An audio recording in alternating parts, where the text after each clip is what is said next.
नमस्कार ମୁଁ ଡକ୍ଟର ଶୁଭଙ୍କର ମିଶ୍ର ସିନିୟର ସ୍ନାୟୁରୋଗ ବିଶେଷଜ୍ଞ IT medical Bhubaneswar neuron clinic Cuttack.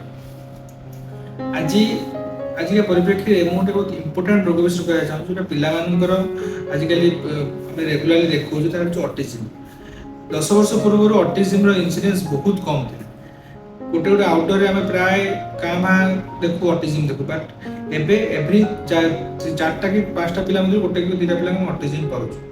ତ ଅଟିଜିମ୍ର ପ୍ରଧାନ 2ଟି କାରଣ ଆପଣ ସମସ୍ତଙ୍କୁ ଜାଣିବା କଥା, ଯେହେତୁ ଅଟିଜିମ୍ ବୋଲି ଆପଣ ପିଲାକୁ ଥାଇପାରେ ବୋଲି ସସ୍ପେକ୍ଟ କରିପାରିବେ। ପ୍ରଥମଟି ହେଉଛି ସୋସିଆଲ ବିହେଭିଅର ବା ସୋସିଆଲ କଣ୍ଟାକ୍ଟରେ କମିଯିବ।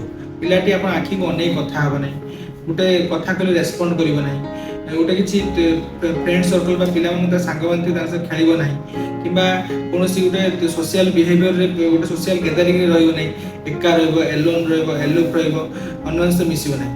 ସେକେଣ୍ଡ ପଏଣ୍ଟ ହେଉଛି ପରସିଷ୍ଟେଣ୍ଟ ବିହେଭିଅର। ସେ କୌଣସି ଗୋଟେ ଜିନିଷ ଉପରେ ତାର ଏତେ ଆଟ୍ରାକ୍ସନ୍ ଥିବ, ଏତେ ଆଟାଚମେଣ୍ଟ ଥିବ, ଯୋଉଟାକି ଆପଣ ନର୍ମାଲ ନୁହେଁ। ହয়তো ଖେଳନା ହଉ, ଯେଉଁ ଗୋଟେ ଖେଳନା ଥିବ ସେଇ ଖେଳନା ଉପରେ ତାର ବେଶୀ ଆଟାଚମେଣ୍ଟ ଥିବ, କିମ୍ବା ହୁଇଲ୍ ଚାଲୁଥିବା ସବୁ ଜିନିଷ କାର୍ ହଉ, ବସ୍ ହଉ, ଏଇସବୁ ଗୁଡ଼ା ପ୍ରତି ବହୁତ ଇଣ୍ଟରେଷ୍ଟ ଥିବ ଏବଂ ସେଗୁଡ଼ାକ ଉପରେ ସେ ଦିନ ସାରା ତାହାରି ପଛରେ ଲାଗିଥିବ। ଏକ୍ସେସିଭ୍ ଟିଡିନେସ୍, ଅତ୍ୟନ୍ତ ପରିଷ୍କାର ପରିଚ୍ଛନ୍ନ କରୁଥିବ କିମ୍ବା ସଜେଇ ରଖୁଥିବ, ମାନେ ଗୋଟେ ଜିନିଷ ପ୍ରତି ଅତି ବେଶୀ ତାର ଆଟ୍ରାକ୍ସନ୍ ଥିବ। ଏଇ 2ଟି ପଏଣ୍ଟ ଯଦି ଥିବ ତାହେଲେ ଆମେ ଭାବିପାରିବା ଯେ ପିଲାଟିକୁ ଅଟିଜିମ୍ ହେଉଛି। ଅଟିଜିମ୍ ମାନେ ମାଇଲ୍ଡ, ମଡରେଟ୍, ସିଭିୟର ବହୁତ ଭେରାଇଟି ଥାଏ, କିନ୍ତୁ ଆର୍ଲି ଯଦି ଅଟିଜିମ୍ ସସ୍ପେକ୍ଟ କରିପାରିବେ କିମ୍ବା ଆର୍ଲି ଯଦି ଅଟିଜିମ୍କୁ ଟ୍ରିଟମେଣ୍ଟ କରିହେବ ତାର ଆଉଟକମ୍ ବହୁତ ଭଲ।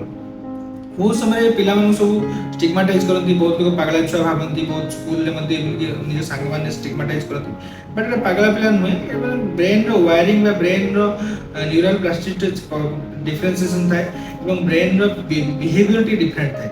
ତ ସ୍ପେଶାଲ ଏବଲ୍ଡ ଚାଇଲ୍ଡ ଆମେ ତାକୁ କହୁ, ସ୍ପେଶାଲ ଚାଇଲ୍ଡ ତାକୁ ଆମେ କହୁ। ଏମାନଙ୍କୁ ସମସ୍ତଙ୍କୁ ନର୍ମାଲ ରାସ୍ତାରେ ଆଣିବା ଡିଫିକଲ୍ଟ, ବଟ୍ ତାଙ୍କ ପାଇଁ ସ୍ପେଶାଲ ଏଜୁକେସନ୍ ବ୍ୟବସ୍ଥା ଅଛି ଏବଂ ତାକୁ ଠିକ୍ସେ ଯଦି ଡାୟଗ୍ନୋସ୍ କରିହେବ, ଆର୍ଲି ଟ୍ରିଟମେଣ୍ଟ କରିହେବ, ତାଙ୍କର ଆଉଟକମ୍ ବହୁତ ଭଲ ରହିବ।